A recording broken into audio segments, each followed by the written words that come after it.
This may just be my wildly unpopular opinion, but there are bad foods. And if you stick with me, maybe this will become your unpopular opinion too.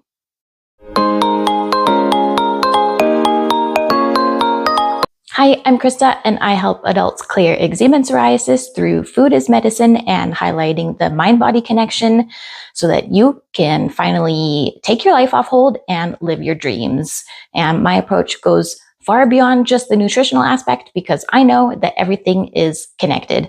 If you want to discover your number one obstacle to clearing eczema and psoriasis, just go to www.KrystaHarcus.com/quiz.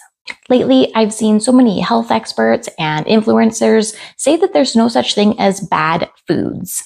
And maybe they just don't want to use that word because it makes people feel guilty. And I totally get that. We do not need to punish ourselves for eating foods that we enjoy.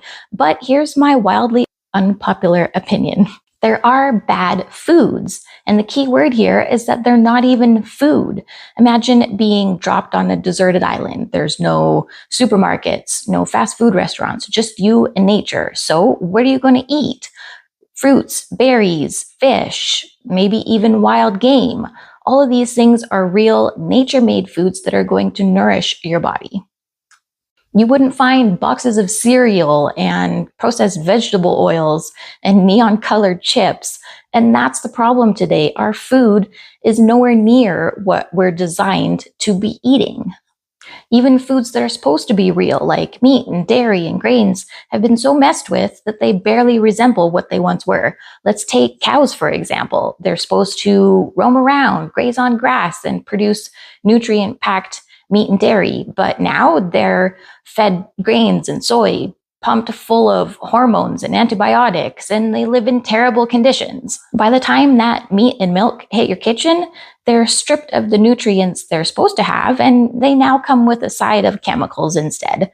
And that's not even getting into the ultra-processed foods with dyes and artificial sweeteners and preservatives.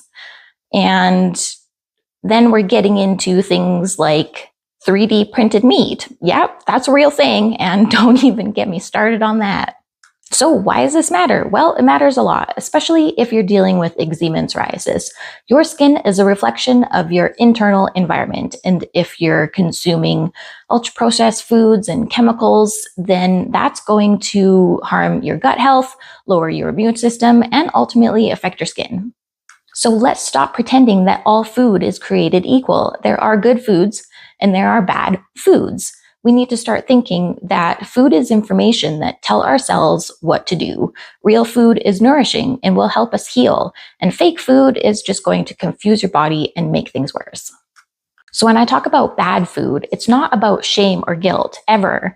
It's about recognizing that the food we consume is often far removed from what nature intended. When you understand what real food does to your body and what fake food does to it, you start making choices from a place of empowerment, not guilt. And if you're ready to stop letting fake food control your health, then you can start by taking my quiz, and the link is below. Be sure to watch my next video on the truth about conventional treatments for eczema and psoriasis. And if you like this one, be sure to hit the like button and subscribe and hit the bell to be notified every time I post a new video, and I'll see you in the next one.